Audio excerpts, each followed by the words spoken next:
The smell of steak will never be the same for me. For most people, it's the scent of celebration, of a weekend barbecue, of a special night out. For me, it's the smell of betrayal. It's the scent that clung to my husband's clothes on the night I discovered that my world was a meticulously constructed lie. I had just finished a 16-hour double shift at the hospital. Every muscle in my body ached. My feet were screaming, and all I could think about was getting home to my son, my 7-year-old Leo. As I walked through the door, I found him. He wasn't in the living room watching cartoons. He was in his bed, curled up in a tight little ball, fast asleep. But he was fully dressed, and when I touched his cheek, it was damp with tears. On his nightstand was a half-eaten apple and a glass of water. That's what he'd had for dinner. An apple, because that was all that was left in the fridge. An hour later, my husband, Mark, walked in, humming a cheerful tune. He was glowing, his face flushed with happiness, and he smelled like heaven, like a 5-star steakhouse, like garlic butter and charred, expensive beef. He told me his new business venture, the food truck he'd poured all our savings into, had a phenomenally successful night. But what he didn't know was that I had already seen the bank statement. I had seen the charge from earlier that evening. Not for propane or bulk supplies, but a $250 charge at a place called the Gilded Steer. And what he could never have imagined was that in the coming weeks, that single, selfish, extravagant meal was going to cost him everything. Not just his marriage, not just his home, but his freedom. I'm so glad you're here to listen.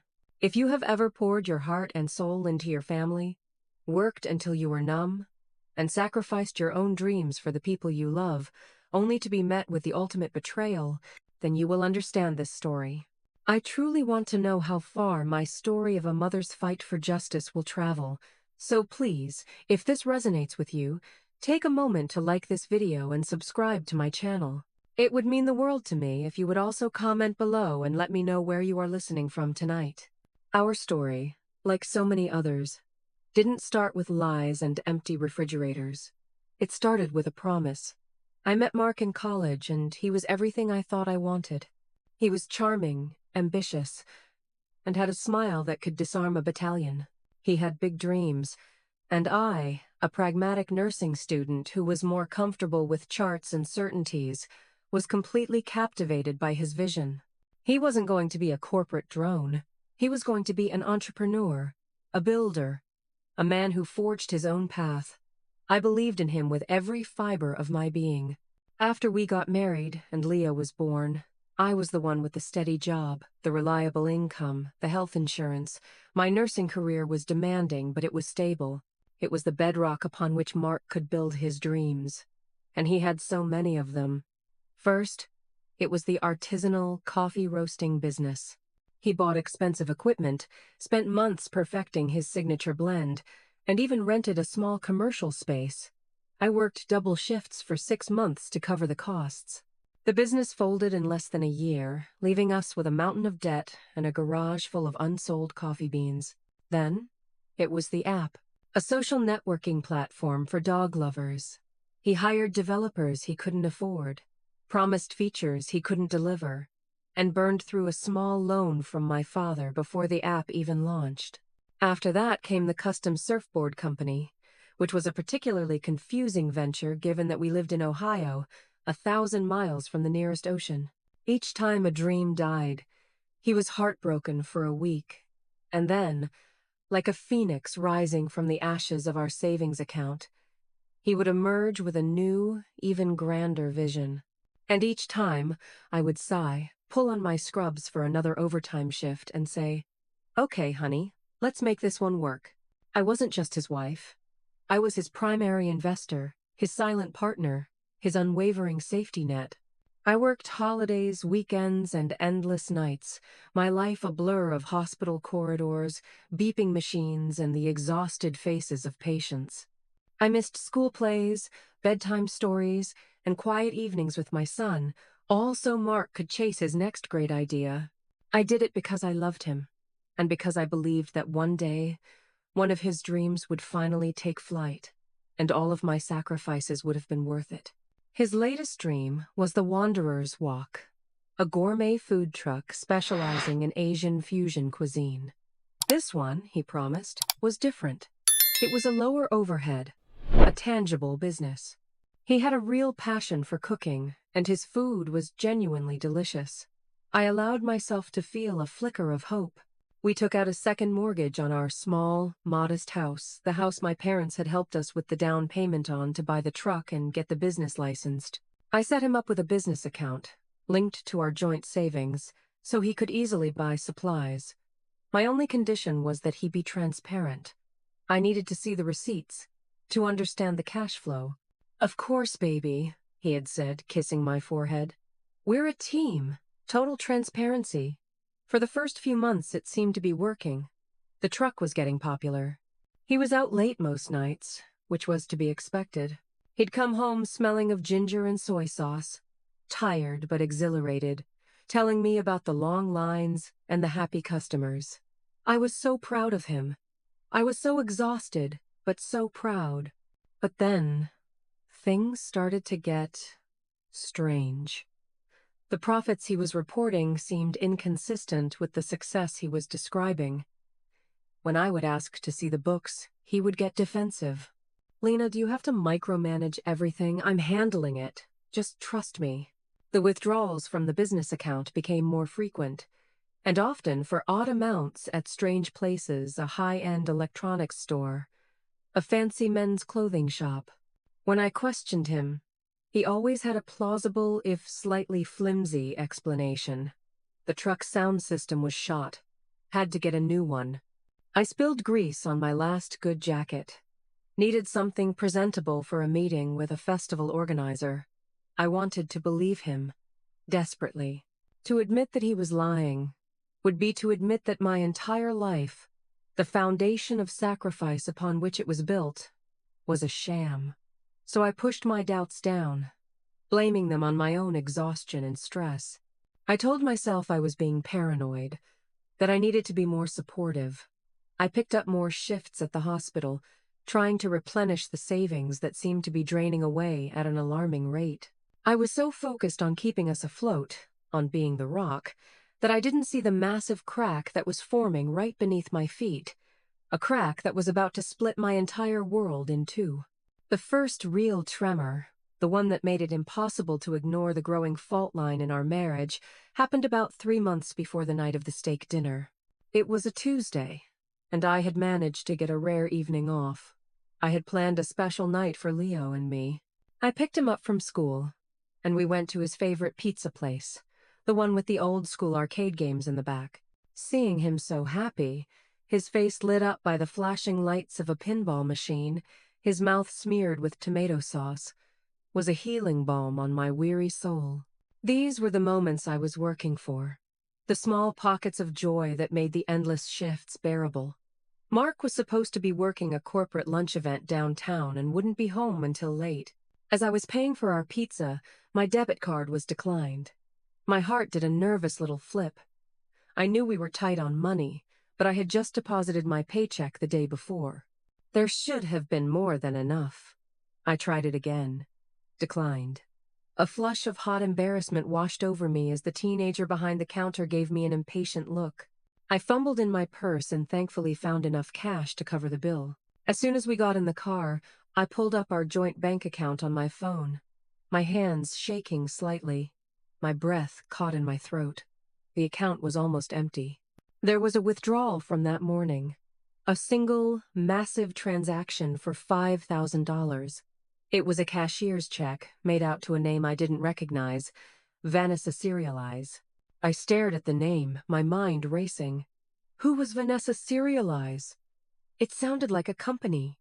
Maybe it was a new supplier for the truck? A deposit for a big event? But $5,000? Mark had never mentioned a purchase that large. He was supposed to tell me about any expense over $500. That was our rule. That was the foundation of the total transparency he had promised me. I called him immediately. He answered on the second ring, his voice loud and cheerful over the sounds of a bustling crowd. "Hey, baby! How are my two favorite people? Mark, I need to ask you something, I said, trying to keep my voice steady, not wanting to alarm Leo in the back seat. I just saw a $5,000 withdrawal from our account. A check made out to Vanessa Serialize. What is that? The cheerful energy in his voice vanished, replaced by a tense, defensive silence. Oh, that, he said. His tone suddenly clipped. It's for the truck. A new generator. The old one was about to die. It's a top-of-the-line brand, a commercial unit. Had to get it. A generator? For $5,000? I asked, a sick feeling twisting in my stomach. I knew a bit about generators from the hospital. That price seemed astronomically high. And you didn't think to mention this to me? Mark, that was almost all of my last paycheck. Our mortgage payment is due next week. Lena, relax, he said, his voice laced with the patronizing tone he used whenever I questioned his business decisions. It's an investment. The new generator is more fuel efficient. It'll save us money in the long run. And this corporate gig is huge. We'll make that back and then some by the end of the week. You have to trust me. Don't you trust me? There it was. The emotional blackmail, the question designed to make me feel guilty, to make me feel like the unsupportive, nagging wife. It had worked so many times before. But this time, something felt different.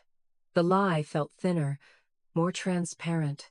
It just seems like a lot of money to spend without a conversation, Mark, I said quietly. I have to go, he said abruptly. The lunch rush is starting. We'll talk about this tonight. I love you. And he hung up, leaving me in the silence of my car with the setting sun in my eyes and a cold knot of dread in my stomach. That night, he came home late, bearing a bouquet of cheap gas station carnations and a story of a wildly successful day. He was so charming, so effusive, so full of promises about how the new generator was a game changer for the business, that I allowed myself to be swayed. I let him convince me that I was overreacting, that my stress and exhaustion were making me paranoid. I chose to believe him because the alternative was too terrifying to contemplate. But a seed of doubt had been planted, and it began to grow, sending out ugly little roots in the darkness of my mind. I started paying closer attention. I noticed how he guarded his phone, angling the screen away from me whenever a text came in. I noticed the new, expensive-looking watch on his wrist, which he claimed he'd bought second-hand for a steal. I noticed how he started talking about a new friend, Vince, a fellow food truck owner who was giving him all sorts of great business advice. He was always meeting with Vince or on a call with Vince, but he was strangely vague about Vince's truck or what kind of food he sold. The lies were starting to pile up, creating a rickety, unstable structure that I knew, on some deep, instinctual level, was about to come crashing down. The breaking point for me, the moment I moved from passive suspicion to active investigation, was a few weeks later. I was doing laundry, sorting through a pile of Mark's work clothes. They all carried the familiar, comforting scent of his cooking ginger, garlic, sesame oil. But at the bottom of the hamper was a shirt I didn't recognize. It was a stylish, dark blue button-down, far nicer than his usual t-shirts and aprons, and it smelled different. It didn't smell like the food truck. It smelled faintly of a woman's perfume, a light, floral scent, and something else. The rich, decadent smell of expensive steak. My heart hammered in my chest. He had never, not once, cooked steak on the food truck. It wasn't on his menu. It wasn't part of his brand. I went into our closet to hang it up and noticed something else. A shoebox, tucked away on the top shelf behind his old college textbooks. It wasn't a shoebox I recognized. On a gut impulse, I pulled it down. It wasn't filled with shoes. It was filled with receipts. My hands trembled as I sorted through them. There were dozens. Receipts from fancy restaurants I had never been to. Receipts from a high-end toy store in a wealthy suburb an hour away. Receipts from a boutique women's clothing store. And they all corresponded to dates when he was supposed to be working late, when he was meeting with Vince, when he was supposedly pouring all his time and our money into building our future. and then I found it. A receipt from a jewelry store, dated 2 weeks prior, for a diamond tennis bracelet. The cost was $3,000. I sank to the floor of my closet, the receipts scattered around me like dead leaves. The air was thick with the scent of cedar and deceit. It was undeniable. It was irrefutable. My husband, the man I was working myself to the bone for, the man I had defended and supported and believed in, was living a double life. He wasn't just failing in business. He was actively, maliciously, and extravagantly betraying me. The question was no longer if he was lying. The question was, who was Vanessa? And what else was he hiding? Sitting on the floor of my closet, surrounded by the paper trail of my husband's secret life, I felt a strange and terrifying calm settle over me. The shock, the hurt, the confusion, they were all still there, swirling beneath the surface. But on top was a layer of ice, cold, hard, and sharp. The time for doubt and self-recrimination was over. The time for believing his flimsy excuses and accepting his gas station apologies was over. This was no longer a matter of trust. It was a matter of survival. My survival, and more importantly, Leo's. I knew, with a certainty that chilled me to the bone, that I couldn't confront him. Not yet. He was a masterful liar, a charming manipulator. If I confronted him with this box of receipts, he would find a way to twist it, to turn it back on me. He would tell me they were business expenses, that I was snooping, that I was crazy. He would gaslight me until I was the one apologizing. I couldn't let that happen. I needed more than just receipts. I needed irrefutable proof. I needed a name, a face, a story so complete and undeniable that even he couldn't talk his way out of it. That night, I became a detective in my own home. After he came home from work and fell into an exhausted sleep, I did something I had never done in our entire 10-year relationship. I went through his phone. My hands were shaking so hard I could barely type in the passcode our son's birthday, a detail that now felt like a cruel joke. Every tap of the screen felt like a betrayal, a violation of the person I used to be. But the woman I used to be was gone. She had died on the floor of that closet. The woman who remained was a mother fighting for her child, and she would do whatever it took to uncover the truth. I started with his text messages. He was smart enough to have deleted any incriminating conversations, but he wasn't smart enough to have cleared his deleted messages folder. And there it was, a treasure trove of deceit. Dozens of texts between him and a contact simply labeled V. The messages were a nauseating mix of romantic cliches, logistical planning, and financial transactions. Can't wait to see you tonight, my love. The kids absolutely loved the train set. You're the best. Just transferred the money for the rent. Don't worry about a thing. Rent. He was paying someone's rent. While I was struggling to make our mortgage payments, he was paying rent for his mistress. The hypocrisy was so staggering it made me feel physically ill. And then I saw the name, mentioned in a text from her. Thank you again for everything, Mark. Vanessa. Vanessa! Not Vanessa Serialize. The fictional generator company. Just Vanessa. It was a real person. A woman with kids. A woman whose children were playing with toys bought with the money I earned standing on my feet for 16 hours a day. I scrolled through the photos on his phone, my heart pounding a frantic rhythm against my ribs. Tucked away in a hidden album, I found them.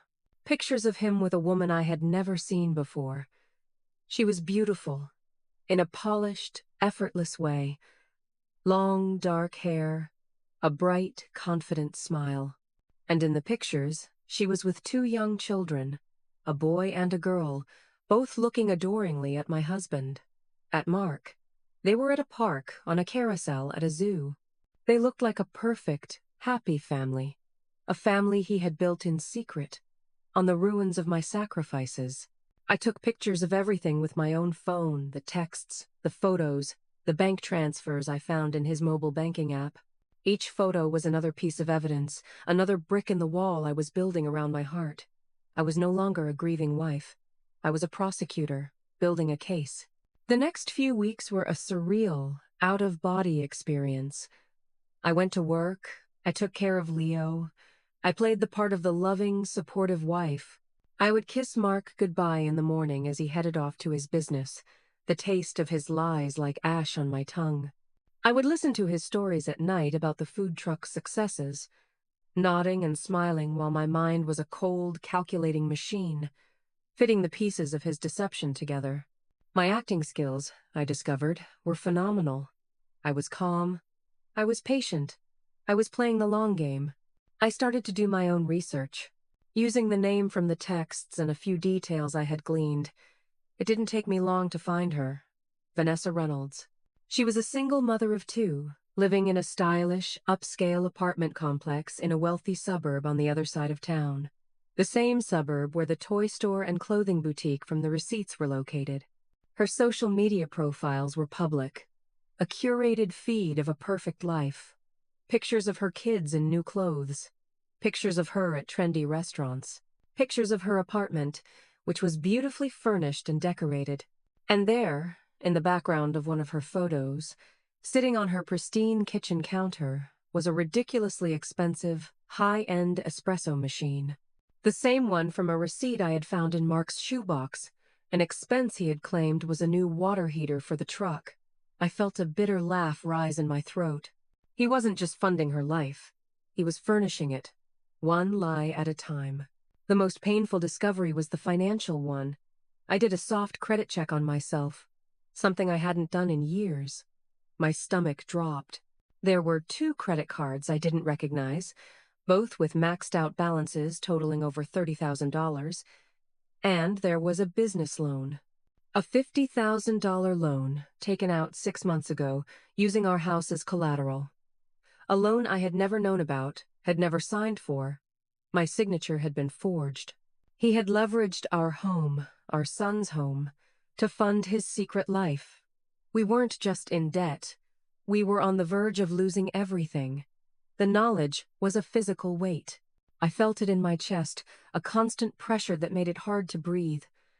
The rage was a fire in my belly, but I banked it, kept it smoldering just beneath the surface. I knew that a premature explosion would ruin everything. I needed the right moment, the right leverage. I needed a confession. I needed him to admit it all, so that when I finally brought the whole thing crashing down, he would have nowhere to run, nowhere to hide. I started to orchestrate the final act. I knew he was getting comfortable, complacent in his deception. My quiet acceptance of his stories, my lack of questioning, had made him bold. I began to subtly complain about money. I told him my hours at the hospital had been cut, a lie, and that we were going to be short for the bills that month.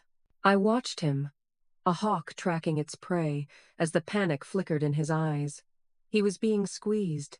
His expenses for his secret family were high, and his source of income was pretending to dry up. I knew he would have to do something desperate. He would have to pull off one last big success with the food truck to justify a large injection of cash he could then siphon off. That's when I saw the flyer for the city's annual Taste of the Town festival, a massive event that drew thousands of people. The vendor fee was steep, but the potential profits were huge. I left the flyer on the kitchen counter, a piece of bait for a very greedy fish. He took it, of course.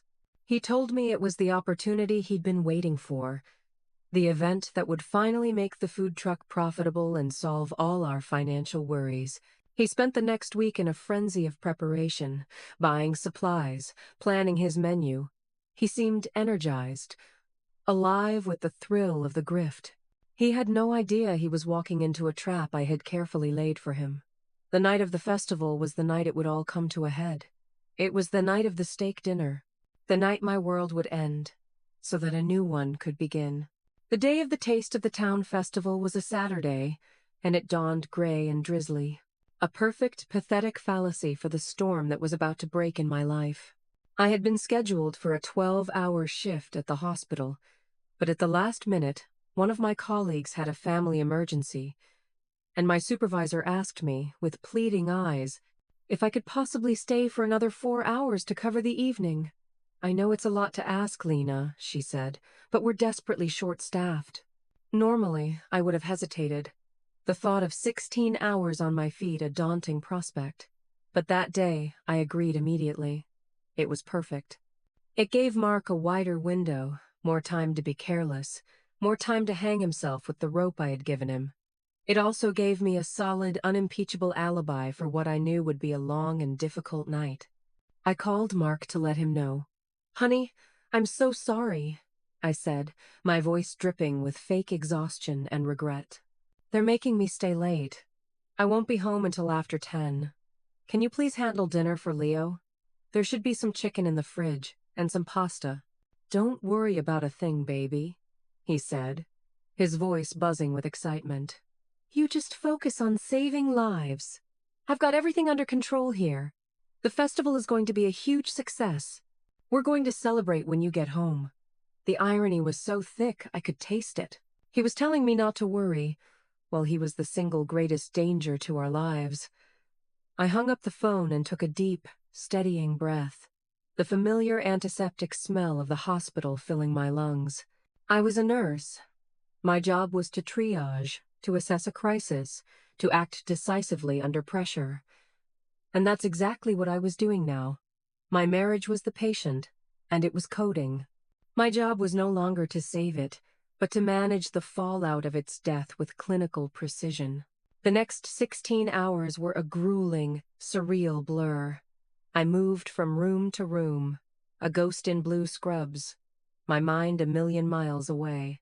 I changed IV bags, administered medication, comforted a frightened child, and held the hand of an elderly woman as she took her last breath. I was surrounded by the raw, unfiltered drama of life and death, and yet the drama unfolding in my own life felt more immediate, more terrifying. With every beep of a monitor, every call over the intercom, I was counting down the hours, the minutes, until I could go home and face my own reckoning. At one point, during a rare lull, I locked myself in a supply closet and pulled up our online bank statement on my phone. And there it was, just as I had predicted. A charge had posted about an hour earlier. $251.87.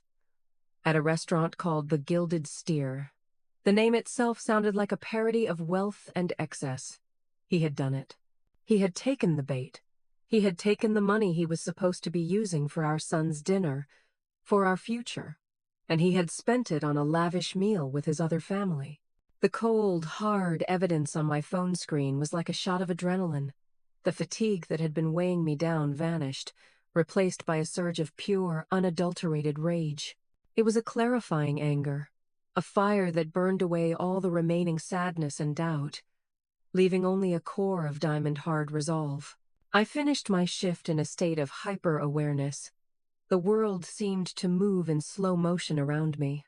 I said my goodbyes to the night staff, my voice sounding strangely normal, and walked out into the cool, damp night air. The drive home was a silent, focused journey. I didn't turn on the music. I just listened to the rhythmic thump of the windshield wipers and the sound of my own steady breathing. I was no longer a victim. I was an avenger. I was on my way to reclaim my home, my life, and my son. When I pulled into our driveway, the house was dark, except for the small porch light casting a weak, lonely glow. Mark's food truck, the Wanderer's Walk, was parked on the street, silent and hulking. The festive, colorful logos on its side seemed to mock the darkness that had fallen over our family. I unlocked the front door and stepped inside, my hand already reaching for the light switch, but I paused. The silence in the house was wrong. It wasn't the peaceful silence of a sleeping home. It was a heavy, empty silence. "Leo?" I called out, my voice soft. No answer. I walked through the small living room and into the kitchen. My heart sank. The kitchen was clean, too clean. The chicken I had mentioned was still in the fridge, raw and untouched. The box of pasta was still in the pantry. A quick scan of the refrigerator confirmed my worst fears. It was a wasteland. There was a carton of milk with only a few drops left, a wilting head of lettuce, a jar of pickles, and a single, solitary apple sitting in the fruit drawer. That was it. He hadn't just neglected to cook dinner. He had left our son, a growing 7-year-old boy, with literally nothing to eat. The rage I had felt earlier now morphed into something deeper, something primal, a mother's protective fury. This was no longer about lies and infidelity. This was about the fundamental neglect of my child. I walked down the short hallway to Leo's room, my blood pounding in my ears. I pushed the door open gently, and that's when I saw him. He was curled up in his bed, already fast asleep, his little body looking small and vulnerable in the dim light from the hallway. He was still wearing the jeans and t-shirt he had worn to school that day. He hadn't even changed into his pajamas. He had clearly just given up and put himself to bed. And there, on his nightstand, was the evidence of his meager meal. The core of a half-eaten apple, a few seeds clinging to its browning flesh, next to a tall glass of water. He had eaten the only thing he could find. My son, my sweet, wonderful boy, who never complained, who always told me how proud he was of his hard-working mommy. He had gone to bed hungry and alone. I sank to my knees by his bedside, a sob catching in my throat, a sound I quickly smothered with my hand so as not to wake him. I reached out and gently brushed a strand of hair from his forehead.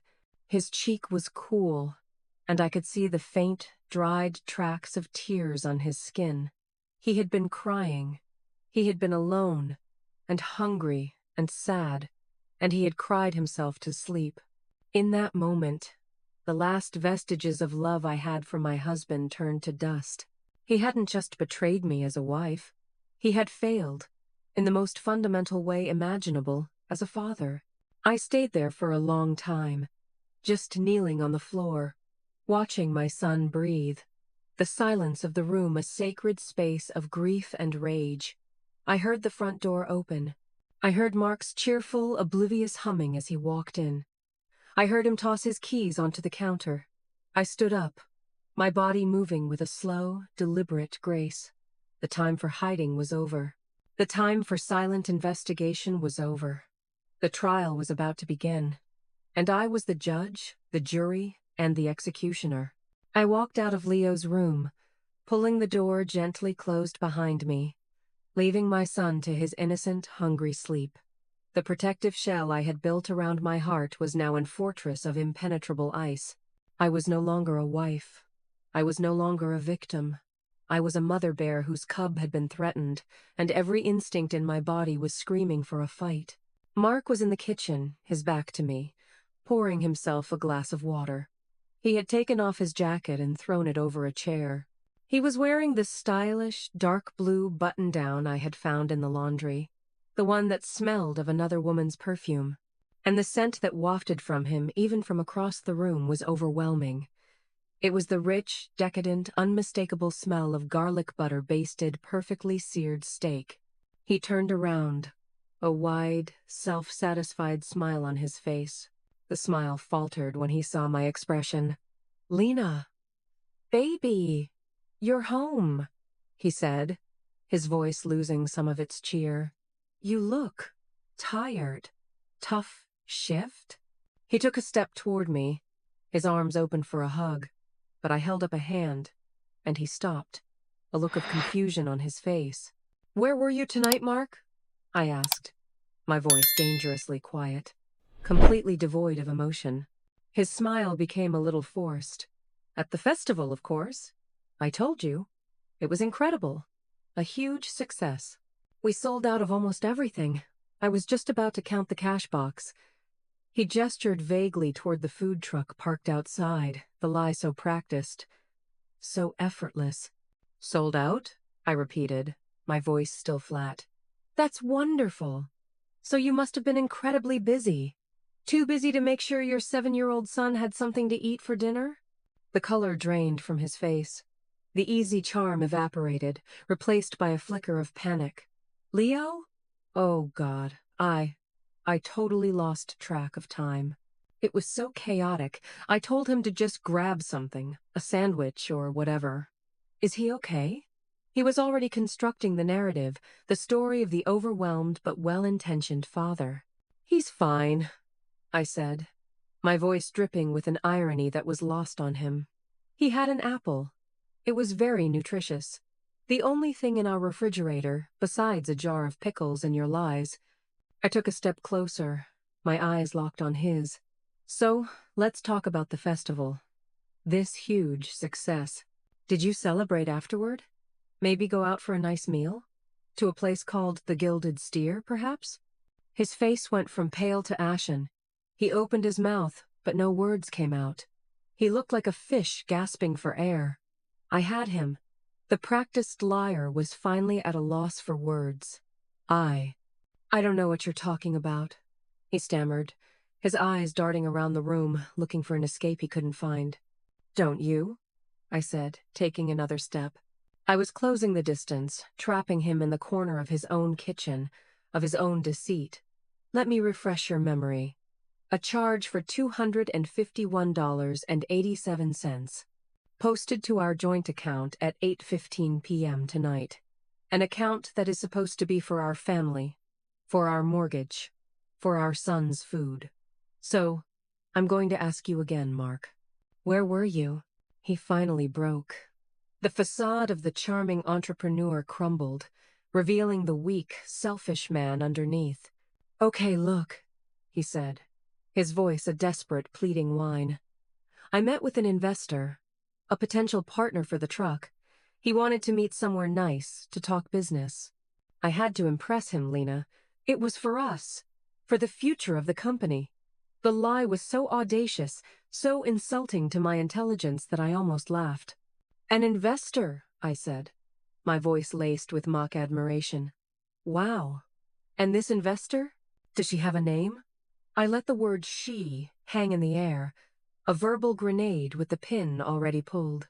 He stared at me, his mouth opening and closing, the final pieces of his story falling away. He knew that I knew. The game was over. "Her name is Vanessa," I said for him, my voice now a low, dangerous growl. "She's a single mother of 2. She lives in a very nice apartment in Northwood, an apartment for which you have been paying the rent for the last 4 months. You bought her a $3,000 tennis bracelet for her birthday. You bought her children a $500 train set for Christmas. You have been funding her entire life with my money, with the money I earn by cleaning up after sick and dying people, by missing my own son's childhood, by sacrificing every last shred of my own happiness." Each fact was a nail I was hammering into his coffin.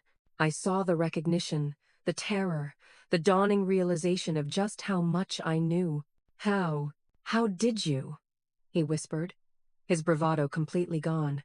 "You're a sloppy liar, Mark," I said, my voice cold as a surgeon's scalpel. "You left a trail of receipts a mile long. You hid photos on your phone. You forged my signature on a $50,000 loan against our son's home. You didn't just cheat on me. You committed fraud. You stole from your own family." He sank onto a kitchen chair, his head in his hands. He was cornered, exposed, with no lies left to tell. But I wasn't finished. There was one last piece of the story, one last turn of the knife. "So tonight," I continued, my voice relentless, "while our son was at home, eating a single apple because his father had emptied our bank account and our refrigerator, you were at the Gilded Steer. You were there with Vanessa and her children, and you bought them steak dinners. You bought them lobster tails and fancy desserts, and you watched them eat, you watched them laugh, and you felt like a big man, a provider, a success." I leaned down, my face just inches from his, my voice dropping to a furious whisper. "You fed another woman's children a feast, while your own son, your own flesh and blood, went to bed hungry. Do you have any idea, any concept of the kind of monster you are?" He started to sob then, a pathetic, gut-wrenching sound. They were not the tears of remorse. They were the tears of a man who had been caught, a man who was mourning the death of his own con. I felt nothing. No pity, no sympathy. The love I had once felt for him had been burned away, leaving only the cold, hard ash of contempt. "Get up," I said, my voice like steel. He looked up at me, his face a mess of tears and self-pity. "Lena, please. I can fix this. I'm so sorry. I love you." "No," I said, the word final and absolute. "You don't love me. You don't even know what Love Island. You love what I provide for you. The stability, the money, the safety net. But that's over." I pointed to the door. "Get your things. Get your jacket, the one that smells of your 5-star betrayal, and get out of my house." "But where will I go?" he whimpered, the question of a child, not a man. "I imagine you'll go to Vanessa's," I said, my voice dripping with scorn. "I'm sure she has a very comfortable couch. After all, I paid for it." I stood there, watching as he stumbled to his feet, a broken, defeated man. He grabbed his jacket, fumbled for his keys, his eyes pleading with me one last time. I just stared back at him, my expression unreadable, my heart a frozen, desolate landscape. He opened the door and walked out into the night, closing it softly behind him. And in the sudden, deafening silence of my home, I stood alone, surrounded by the wreckage of my marriage, and I felt the first, terrifying, exhilarating tremor of my own freedom. The moment the door clicked shut behind Mark, a profound and heavy silence descended upon the house. It was a silence so absolute it seemed to have a physical weight, pressing in on me from all sides. For 10 years, this house had been filled with the noise of our life together, his booming laughter, his endless, optimistic chatter about his next big idea, the sound of our son's joyful shrieks. Now, there was only a void. The rage that had sustained me through the confrontation, the icy, clinical anger that had given me my strength, began to recede, and in its place, a deep, shuddering tremor of shock took hold. My legs felt weak, and I sank onto the same kitchen chair he had just vacated, my hands covering my face. What had I just done? I had blown up my life. My marriage was over. My son's father was gone. The future I had envisioned, the one where all our struggles would eventually lead to a shared, happy success, had just been revealed as a pathetic, childish fantasy. The tears that I had held back for weeks, for months, finally came, not in a gentle stream, but in a raw, ragged torrent. I cried for the young woman I had been, the one who had believed in his promises. I cried for the sacrifices I had made, the missed moments with my son, the endless, exhausting shifts. And most of all, I cried for Leo, sleeping peacefully in the next room, completely unaware that his world had just been fractured beyond repair. How was I going to tell him? How do you explain to a 7-year-old boy that his father, his hero, is a man who would let him go hungry to feed another family? The thought was a fresh wave of agony, so sharp it stole my breath. I let myself grieve for exactly 1 hour. I sat there in the darkness, surrounded by the ghosts of my dead marriage, and I let the pain wash over me, through me, and out of me. It was a necessary exorcism. I had to feel the full weight of the loss before I could begin to climb out from under it. When the last tear had fallen, a new feeling began to emerge from the ashes of my sorrow. It was the same feeling I'd had in the hospital supply closet, the same feeling that had guided me through the confrontation. Resolve. Cold, hard, and unshakable. The grieving was over. The fight was just beginning. This wasn't just about a broken heart anymore. This was about justice. It was about protecting my son's future from the man who had so carelessly and cruelly gambled it away. I stood up from the table, my body still aching with fatigue, but my mind was sharper and clearer than it had been in years. I went to my laptop and pulled up the evidence I had been secretly gathering for weeks. The photos of him with Vanessa and her kids, the screenshots of their text messages, the bank statements showing the rent payments, the lavish gifts, the steak dinner, and the most damning piece of all, the documentation for the fraudulent $50,000 business loan he had taken out against our home. I created a new folder on my desktop and labeled it, simply, The Case. I spent the rest of the night organizing, documenting, and creating a timeline of his deceit. Every receipt, every lie, every broken promise was a piece of ammunition I was carefully loading into my arsenal. By the time the first faint rays of dawn began to streak the sky, I had a complete and devastating portrait of his betrayal. My first call that morning was not to my mother or my best friend. It was to a name I had gotten from a legal aid service I had contacted a week prior, in a moment of foresight. Her name was Sarah Chen, a lawyer who specialized in family law and, more specifically, in cases involving financial fraud within a marriage. She had a reputation for being a shark, a brilliant and relentless advocate for her clients.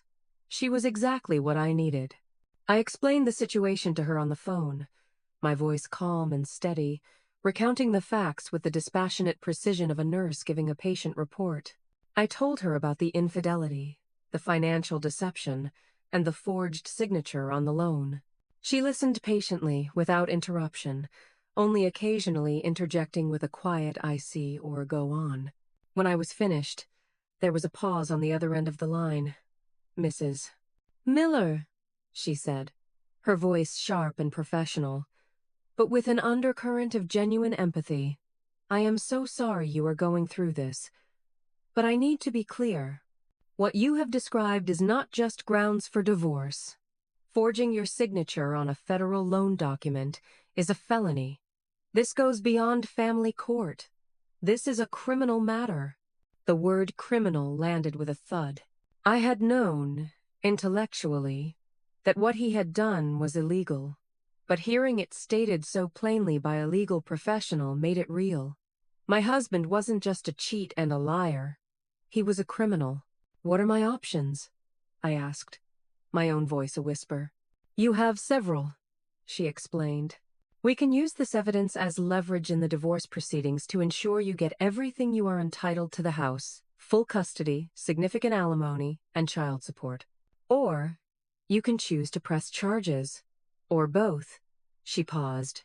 "The choice is yours. But I will tell you this. Men like your husband, charming, manipulative narcissists, they rarely go quietly. He will fight you. He will lie. He will try to paint you as the villain. Having the threat of criminal prosecution in our back pocket is a very powerful tool." I thought of Leo, sleeping in his room.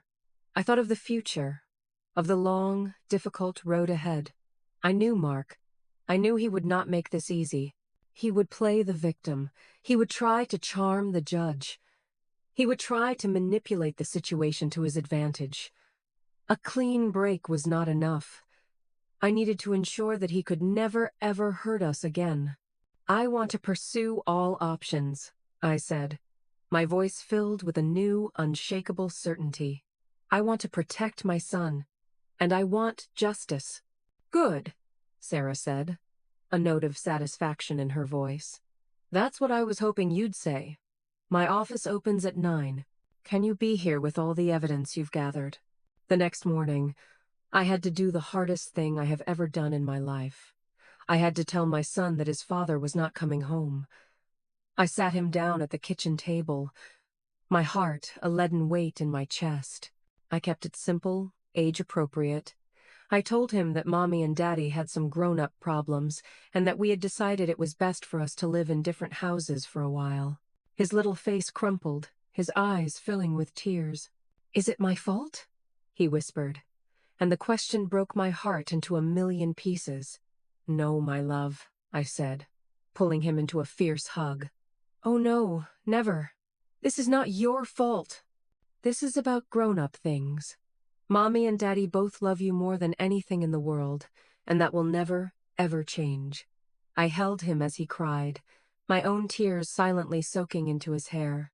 I had started a war to protect him, but he was its first and most innocent casualty, and I hated Mark in that moment with a ferocity that scared me.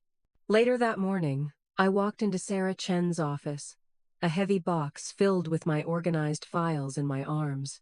The office was sleek, modern, and intimidating, but Sarah greeted me with a warm, firm handshake that put me at ease. We spent the next 4 hours going through my evidence, piece by piece. She was meticulous, her sharp mind missing nothing. She praised my thoroughness, the way I had documented everything. "You've done most of my work for me," she said with a small smile. "This case is airtight." By the time I left her office, the divorce papers had been filed. A restraining order had been requested to keep Mark away from the house and from me, and she had made a call to a colleague in the district attorney's office. The wheels of justice, I discovered, could move with terrifying speed when they were properly lubricated with irrefutable evidence. I walked out of that law firm and into the bright afternoon sun, feeling a strange and powerful mix of grief, fear, and empowerment. I had lost my husband, my marriage, the life I had known. But I had found something else, something I hadn't even realized was missing: my own strength.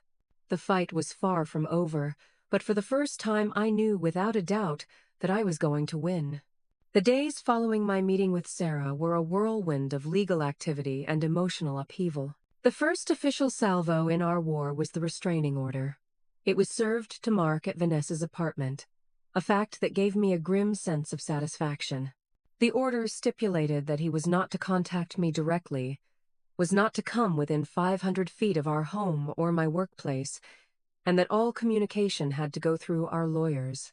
It was a legal wall, a tangible barrier to protect me from the charm, the manipulation, and the inevitable begging and threatening that I knew was coming. And come it did. The first indication that the reality of his situation was beginning to penetrate his thick skull of entitlement was a series of frantic emails he sent to Sarah. They were a chaotic mess of self-pity, blame, and confusion. He couldn't believe I was doing this. After all he had done for me, how could I be so cold, so cruel? He painted himself as the victim, a loving husband and father who had been thrown out into the street by his vengeful, unstable wife. He completely omitted any mention of Vanessa, the fraud, or the steak dinner. In his mind, he had already rewritten the narrative to star himself as the tragic hero. Sarah forwarded the emails to me with a single, dry comment. Standard narcissist playbook. Ignore. And I did. I was steeling myself for the long battle ahead, and I couldn't afford to be drawn into his emotional games. The second, more powerful salvo was the official notice from the bank, informing him that the fraudulent business loan was under investigation. The notice, Sarah explained, would also have been sent to his business partner, the person whose name he had undoubtedly put on the fake incorporation papers.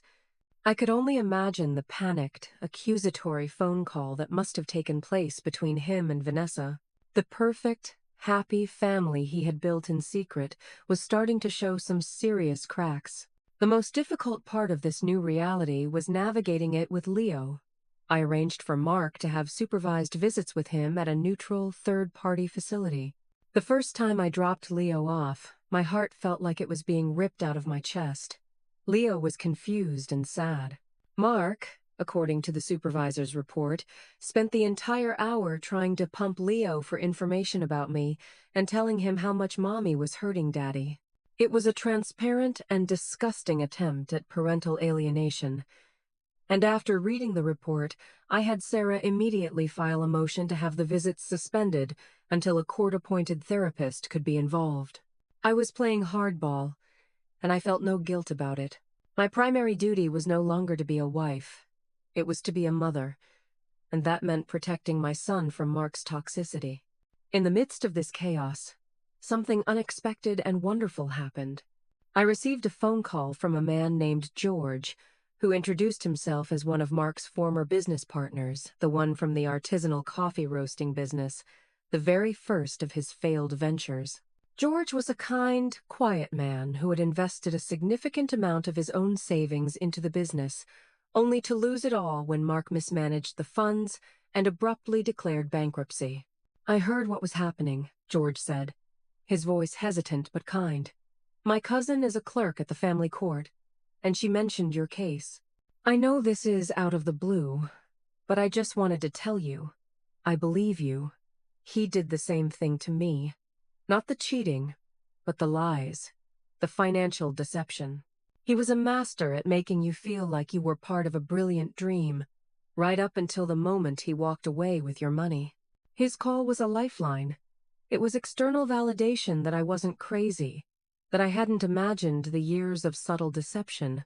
It was proof that Mark's behavior was a pattern, a deeply ingrained part of his character. But George offered more than just moral support. "I have something you might be interested in," he said. "When our coffee business went under, I was so angry that I hired a forensic accountant to go through the books. I wanted to see if there was enough evidence to sue him. The accountant found all sorts of irregularities, payments to personal accounts, invoices for equipment that was never purchased. It was a mess. In the end, my lawyer told me it would be too expensive to go after him, that he had hidden the assets too well. But I kept the report. All these years, I have a complete, professionally documented case file on your husband's financial fraud. Would you like a copy?" I felt a surge of triumphant energy so powerful it almost made me dizzy. This was more than just a smoking gun. This was a cannon. It was proof that his fraudulent behavior wasn't a one-time mistake made in a moment of desperation. It was a premeditated, repeating pattern of criminal activity. "George," I said, my voice thick with emotion, "I don't know how to thank you." "Don't thank me," he said with a sad chuckle. "Just make sure he finally gets what he deserves." 2 days later, a thick manila envelope arrived at Sarah's office. The forensic accountant's report was a masterpiece of financial detective work. It laid out, in excruciating detail, a clear and undeniable pattern of embezzlement, deception, and fraud. Sarah was ecstatic. "This is it, Lena," she said, her voice buzzing with a lawyer's thrill of the hunt. "This report, combined with a new loan, establishes a pattern of behavior that will be impossible for him to deny. We're no longer just talking about a messy divorce. We're talking about a potential racketeer-influenced and corrupt organizations act, RICO case. We have him. We have him cold." Armed with this new ammunition, Sarah's strategy shifted from defense to offense. She reached out to Mark's lawyer with a simple, brutal offer. We would agree to a quiet, uncontested divorce, with me getting the house, full custody, and a waiver of any claim he might have on my pension or future earnings. In exchange for this, and for his full cooperation in selling the now defunct food truck to pay off his personal debts, we would agree to present the evidence of his financial crimes to the DA as part of a plea bargain negotiation, rather than pushing for the maximum possible sentence. It was a take-it-or-leave-it deal. He could accept a quiet, humiliating defeat, or he could face a loud, public, and potentially lengthy prison sentence. His lawyer, a slick, overpriced shark from a downtown firm, initially scoffed at the offer, but his tone changed dramatically after Sarah emailed him a copy of George's forensic accounting report. The silence from their end lasted for 3 full days. I imagined the frantic, panicked conversations taking place. I imagined Mark's world shrinking, the walls closing in, his charm and his lies finally failing him. I pictured Vanessa, realizing that the dream life she had been living was funded by fraud, and that she was now inextricably linked to a criminal investigation. The power which had for so long been entirely in his hands was now entirely in mine. All I had to do was wait for him to realize that his only move left on the chessboard was to surrender. The fight wasn't over, but the outcome was no longer in doubt. The question was no longer if I would win, but how completely he would lose. The 3 days of silence from Mark's legal team were a strange, nerve-wracking limbo. It was the quiet before a final, decisive battle. I knew we had him cornered, but a cornered animal is often the most dangerous. I spent the time preparing for the worst, steeling myself for a protracted, ugly fight, while hoping for the best.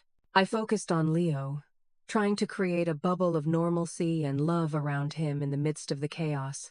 We went to the park, we baked cookies. We built an elaborate Lego castle that took over the entire living room floor. I was trying to reclaim our home, to fill it with new, happy memories that would eventually crowd out the ghosts of the past. I was also taking practical steps to untangle my life from his. I opened a new bank account, in my name only. I had the locks on the house changed. Each small act of separation felt like a step toward freedom, a reclaiming of my own identity.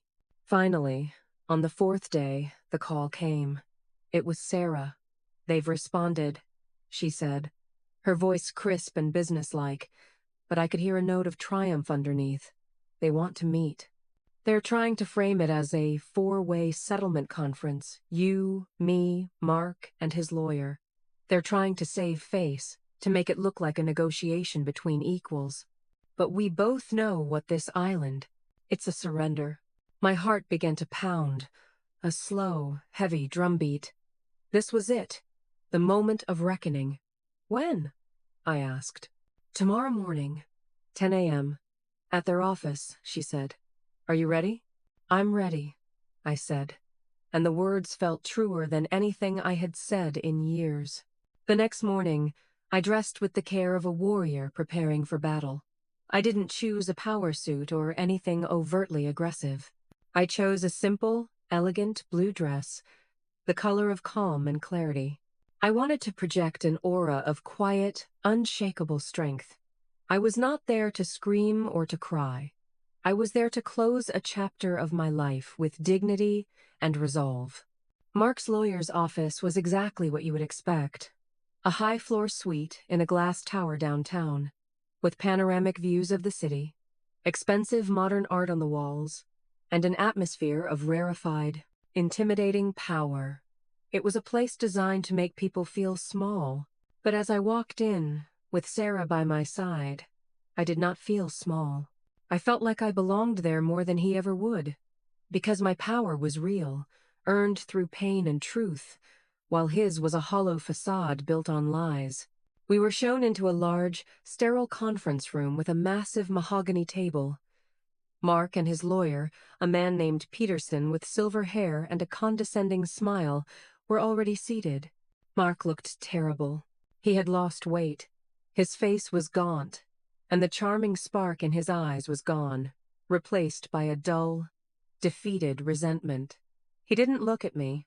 He just stared at a fixed point on the polished table, his hands clasped so tightly they were bloodless. A few minutes after we sat down, the door opened again, and my blood ran cold. It was Vanessa.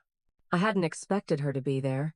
She was dressed impeccably, in a designer dress and heels, her face a carefully composed mask of concern. She glided into the room and sat next to Mark, placing a perfectly manicured hand on his arm in a gesture of support. The sheer audacity of her presence, of her playing the role of the loyal partner in this setting, was so staggering it almost took my breath away. Peterson began the meeting, his voice smooth and patronizing. "Thank you all for coming," he said. "My client, Mark, is eager to resolve this unfortunate misunderstanding amicably. He is prepared to be very generous in the divorce settlement, in the interest of a swift and painless resolution for the sake of the child." He then slid a piece of paper across the table. It was a settlement offer. It was a joke. He was offering me a pittance of child support, a small fraction of the marital assets, and in exchange, I would waive all future claims and, most laughably, agree to a non-disclosure agreement about the details of their separation. Sarah didn't even look at it. She pushed it back across the table with 2 fingers. "Mr. Peterson," she said, her voice like ice. "We are not here to discuss your client's generosity. We are here to discuss the consequences of his criminal behavior." Peterson's smile tightened. "I'm not sure what you're referring to. My client has made some mistakes, perhaps, but criminal is a very strong word." "Is it?" Sarah said, leaning forward. She opened her briefcase and began to place a series of documents on the table, one by one, like a dealer laying out a winning hand in poker. Let's review. Exhibit A, a $50,000 business loan from a federally insured bank obtained with a forged signature. That's bank fraud, a federal offense. Exhibit B, a forensic accounting report detailing a clear pattern of embezzlement and misappropriation of funds from a previous business venture. That establishes a pattern of racketeering. Exhibit C, Detailed bank statements showing the direct transfer of these fraudulently obtained funds to a third party. Miss Finegee's pouted. Reynolds, she said, nodding coolly in Vanessa's direction, for non-business related expenses such as rent, luxury goods, and travel. That makes Miss Reynolds a potential accomplice and a recipient of stolen funds. Vanessa's face went white. The mask of composure shattered. She snatched her hand back from Mark's arm as if it were on fire. "I didn't know anything about that," she gasped, her voice high and panicked. "He told me the money was from his business. He told me he was a successful entrepreneur." Mark finally looked up, his eyes wild with desperation. "She's lying. She knew. She was in on it," he snarled, turning on her with a viciousness that was shocking to behold. "How dare you!" Vanessa shrieked, her voice rising. "You told me you were already separated. You told me your wife was unstable and had a gambling problem. You used me. You used my children." The beautiful, supportive facade had crumbled in less than 30 seconds, revealing the ugly, greedy reality underneath. They were two rats trapped on a sinking ship, and they were turning on each other with a breathtaking ferocity. Peterson was trying to restore order, his face flushed, his smooth demeanor gone. "This is highly inappropriate," he began, but Sarah cut him off. "What's inappropriate, mister?" "Peterson," she said, her voice cutting through the chaos, "is that your client has spent the last year committing multiple felonies, leveraging his own son's home, and stealing from his wife, who has been working 16-hour shifts as a nurse to support his parasitic lifestyle." She paused, letting the words land. Then she delivered the final, devastating blow.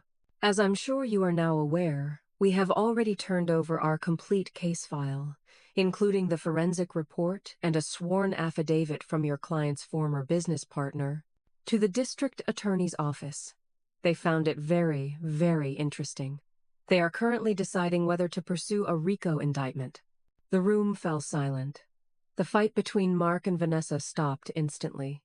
They just stared at Sarah, their faces masks of pure terror. The word RICO, with all its implications of organized crime and lengthy prison sentences, had finally, truly, broken them. "So," Sarah said, leaning back in her chair, her work done, "let's talk about our settlement offer, the one we sent you 3 days ago. Or would you prefer to discuss this further with the DA? The trap had been sprung, and they had walked right into it, their arrogance and greed blinding them to the very obvious fact that their game was over. They were no longer negotiating. They were begging. The moment Sarah said the word RICO, the entire atmosphere in the room shifted. It was no longer a negotiation. It was a hostage situation, and Mark and Vanessa were the ones in chains. The color drained from Peterson's face. The condescending smirk was gone, replaced by a look of grim, professional panic. He was a divorce lawyer, a specialist in hiding assets and bullying spouses into submission. He was not equipped to deal with federal racketeering charges. He looked at his client, a man who had clearly lied to him about the extent of his mistakes, with an expression of pure, unadulterated contempt. The alliance between Mark and Vanessa, which had been so beautifully staged just minutes before, had completely and irrevocably shattered. They were now looking at each other not as lovers, but as co-conspirators, each one frantically calculating how to pin the blame on the other to save themselves. "I had nothing to do with any loan," Vanessa said, her voice shaking but firm, her eyes flashing with a survivor's desperate cunning. She was already distancing herself, creating her own narrative. "He gave me gifts. He told me he was taking care of me. How was I supposed to know where the money was coming from? I am a victim in this, too." "A victim?" Mark screeched, his voice cracking with disbelief. "You spent the money. You begged me for that new car. You knew her hours. You knew she was a nurse. You never once asked if it felt wrong. You told me she was a high-stakes poker player with a gambling addiction." Vanessa shot back. "You told me you were protecting the family assets from her. You are a pathological liar." The ugly, venomous truth of their relationship was now on full display. laid bare on the polished mahogany table for all of us to see. It had never been about love. It had been a transaction, a parasitic arrangement between two deeply selfish people, and now that the host body, my income, my sacrifice was no longer available, they were turning on each other. I just sat there, watching the spectacle with a kind of detached, clinical interest. There was no joy in this, no triumphant satisfaction. It was just pathetic. It was like watching a building you had once loved burn to the ground. You are sad for the memories, but you know that the foundation was rotten from the start, and that this destruction was inevitable. Sarah let them argue for another minute, allowing them to thoroughly incriminate each other, before she calmly interjected. "I believe my client's offer is still on the table," she said, her voice cutting through their squabbling. "I suggest you and your client discuss it. Now." She nodded toward a smaller adjoining room. Peterson, looking profoundly grateful for the excuse to escape the chaos, practically frog-marched Mark out of the room. Vanessa was left alone at the table with us, her face a mess of tears and smudged mascara. She looked at me, her eyes pleading. "Please," she whispered. "I have children. Don't let him drag me down with him." "You should have thought about your children," I said, my voice cold and devoid of pity, "when you were spending my son's food money on designer shoes." I had nothing more to say to her. She had made her bed. Now she had to lie in it. 15 minutes later, Mark and his lawyer returned. Mark's face was ashen, his eyes were red-rimmed and completely empty. He had been stripped of his charm, his arrogance, his lies. All that was left was the hollowed-out shell of a man who had just been confronted with the full, catastrophic consequences of his own actions. Peterson spoke, his voice a flat, defeated monotone. "My client agrees to your terms," he said, not looking at Sarah, but at the documents on the table. "He will sign the divorce settlement as written. He will cede the house and all its equity to Mrs. Miller. He will waive all claims to her assets. He will agree to the proposed child support and alimony payments. And he will cooperate fully in the sale of all business assets to pay down the debts he has incurred."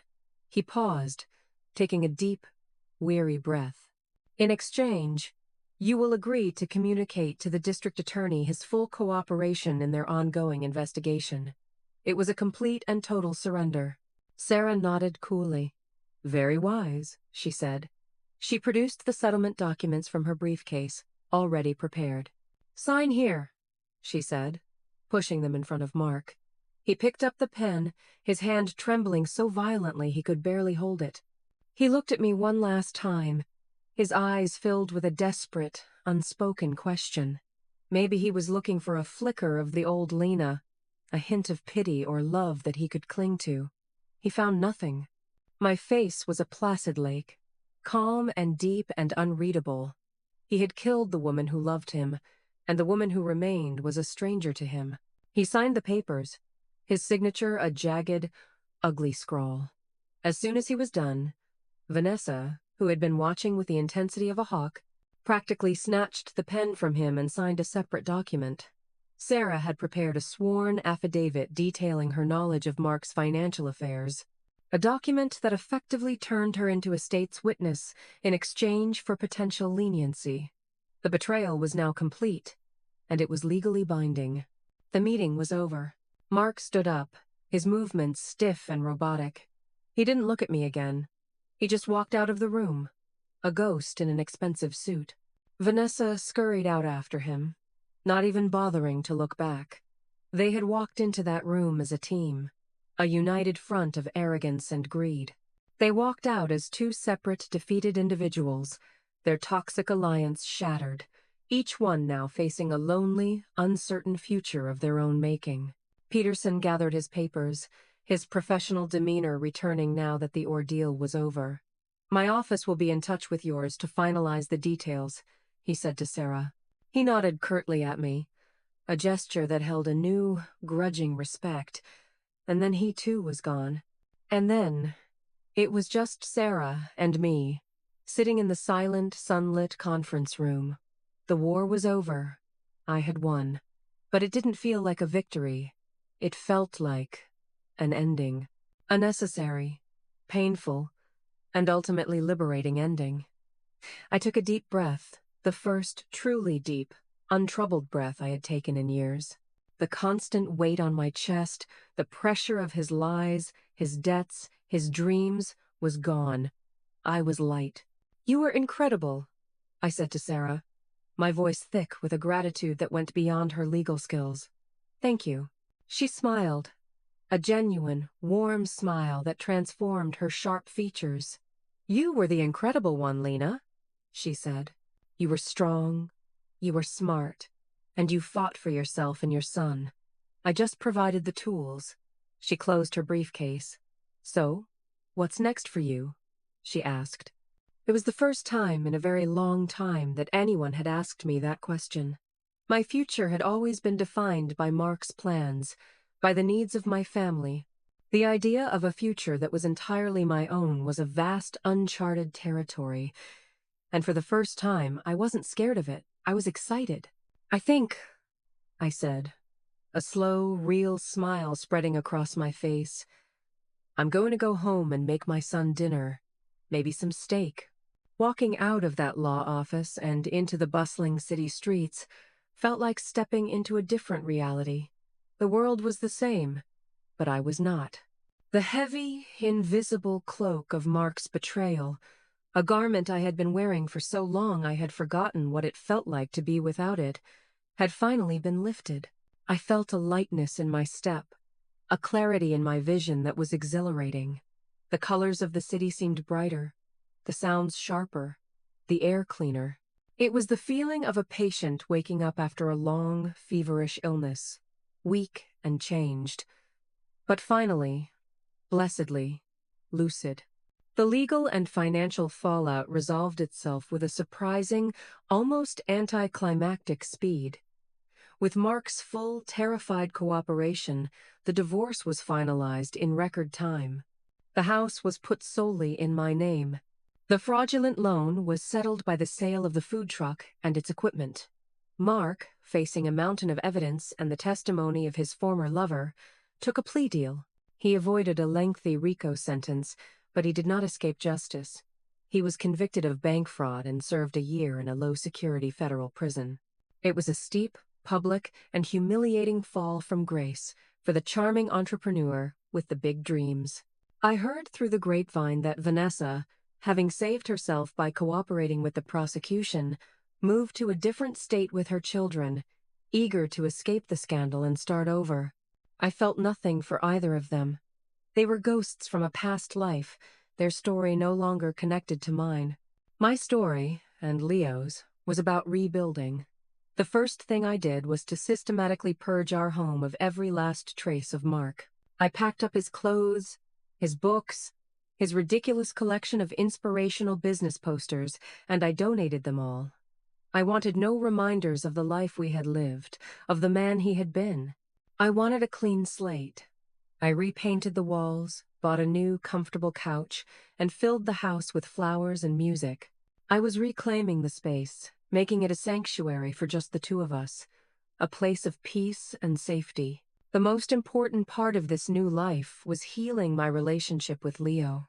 The wounds of his father's neglect and abandonment were deep, and I knew they wouldn't heal overnight. We started seeing a wonderful child therapist who helped us find the words to talk about the difficult, confusing emotions we were both feeling.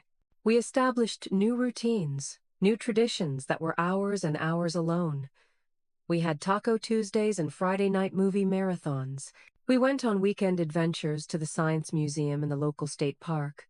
I made a conscious decision to cut back on my hours at the hospital. I had been working myself to the bone to fund a dream that was never mine. Now, I worked to live, not the other way around. My most important job was no longer being a nurse. It was being Leo's mom. One evening, about 6 months after the divorce was final, I was in the kitchen preparing dinner. The house was filled with the warm, comforting smell of roasting chicken and garlic. Leo was sitting at the kitchen table, diligently doing his homework, his little face a mask of concentration. The evening sun was streaming through the window, casting a golden glow over the room. It was a moment of such simple, profound peace that it brought tears to my eyes. "Mom?" Leo said, looking up from his math worksheet. "What's for dinner?" "Roast chicken, your favorite," I said, smiling. He thought for a moment. "Can we have steak tomorrow?" he asked, his voice small and hesitant. It was the first time he had mentioned the words since that awful night. My heart did a painful little flip, but I kept my smile in place. "Of course we can, sweetheart," I said. "We can have steak whenever you want." The next night, I went to the best butcher shop in town, and I bought two of the most beautiful, thick-cut filet mignons I had ever seen. I came home and I taught Leo how to season them perfectly with salt and pepper. I showed him how to get the cast iron skillet screaming hot, how to sear the steaks to create a perfect dark crust. We made garlic mashed potatoes from scratch and sautéed fresh green beans. We set the table with the good plates. We lit candles. It was a celebration. We were not just eating a meal. We were performing a ritual. We were reclaiming a symbol. We were taking the memory of a painful betrayal, and we were overwriting it with a new memory of love, abundance, and care. As we sat at the table, just the two of us, enjoying our perfect steak dinner, Leo looked at me with his big, serious eyes. "Mom," he said, "I'm glad Dad doesn't live here anymore. It's quieter now. You don't look so tired all the time." And in that one simple, honest sentence from a 7-year-old boy, I found all the validation I would ever need. I had made the right choice. I had endured the storm, and I had brought my son safely to the other side. My name is Lena Miller. My husband once fed another woman's children a feast, while my own son went to bed hungry. I thought it was the end of my world, but I was wrong. It was the beginning. It was the moment I stopped being a safety net for someone else's dreams and started becoming the architect of my own. I learned that a mother's love is the most powerful force on earth, and that true wealth has nothing to do with money. It has to do with peace, with integrity, and with the quiet, simple joy of sharing a meal with the person you love most in the world. And that is a feast that no one can ever take away from you.